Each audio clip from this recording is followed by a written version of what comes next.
साथियों, आजकल अगर आप थोड़े से जागरूक हों, चीज़ों को पढ़ते हों, समझते हों सही उसमें, तो आपने एक खबर बहुत देखी होगी, प्रधानमंत्री श्री मोदी जी ने भी उसका ज़िक्र किया था, वो है एंटीबायोटिक्स का रेसिस्टेंस डेवलप होना। इसको ऐसे समझो, जो बाज़ार में एंटीबायोटिक्स होते हैं ना, जो हम सब लोगों को मार्केट में दवाई की दुकान पर वैसे ही मिल जाते हैं कि हम कोई भी रोग हुआ, लेने गए और एंटीबायोटिक ले आए और उसको हमने खा लिया, ये बिना सोचे समझे कि ये हमारे लिए फ़ायदा करेगा या नुकसान करेगा। बस हमें तात्कालिक रूप से तुरंत लाभ मिलना चाहिए। इस तरीके से प्रयोग करने से स्थिति ये हो गई है कि अब एंटीबायोटिक्स काम ही नहीं कर रहे हैं। जबकि एंटीबायोटिक्स का बहुत बड़ा इस्तेमाल, बहुत महत्वपूर्ण जो इस्तेमाल है वो होता था सर्जरी में, बहुत ज़्यादा गंभीर इन्फेक्शन में, कहीं पर ऑपरेशन हुआ है, उसमें इस्तेमाल इसका प्राइमरीली होता था।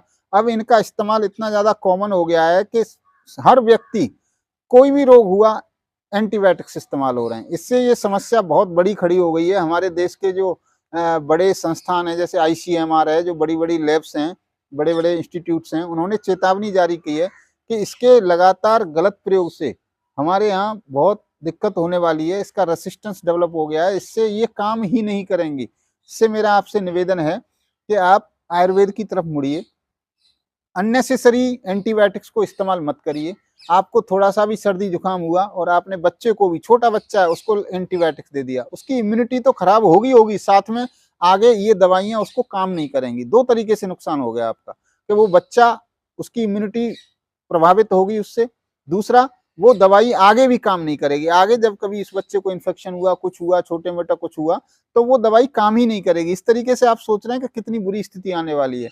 तो ध्यान ये रखना है कि हम अपनी जो चीजें हैं, जैसे हमें सर्दी जुकाम में हम हल्दी का प्रयोग करें, अजवाइन का प्रयोग करें, अदरक का प्रयोग करें, सौंठ का प्रयोग करें, काली मिर्च का प्रयोग करें, गुनगुने पानी का इस्तेमाल करें, भाप भाप बड़ी अच्छी चीज है सर्दी खांसी जुकाम इनके लिए, भाप का प्रयोग करें। अगर जैसे कहा गया है कि आयुर्वेदो अमृतानाम, आयुर्वेद ना अमृतों से भरा हुआ है, आयुर्वेद अमृतों का आयुर्वेद है। आयुर्वेद में हर चीज इस तरीके से अवेलेबल है, बड़ी ही सस्ती, और हमारे जो पारंपरिक रूप से हमारे बुजुर्ग थे, दादी नानी थी, वो प्रयोग करते आ रही थी घर में।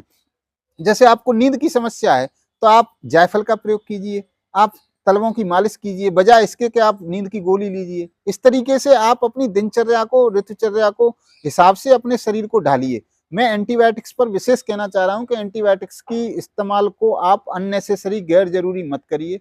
ये बहुत ही खतरनाक स्थिति इसने ला दी है। हल्दी हमारा बहुत बढ़िया एंटीबायोटिक है, हल्दी को आप प्रयोग करिए, सही तरीके से प्रयोग करिए। सही तरीका क्या है? जैसे हल्दी का दूध बनाना है, तो हल्दी को काली मिर्च के साथ बनाइए आप। जैसे हल्दी आपने ली, तो वो काली मिर्च उस हल्दी के प्रभाव को कई गुना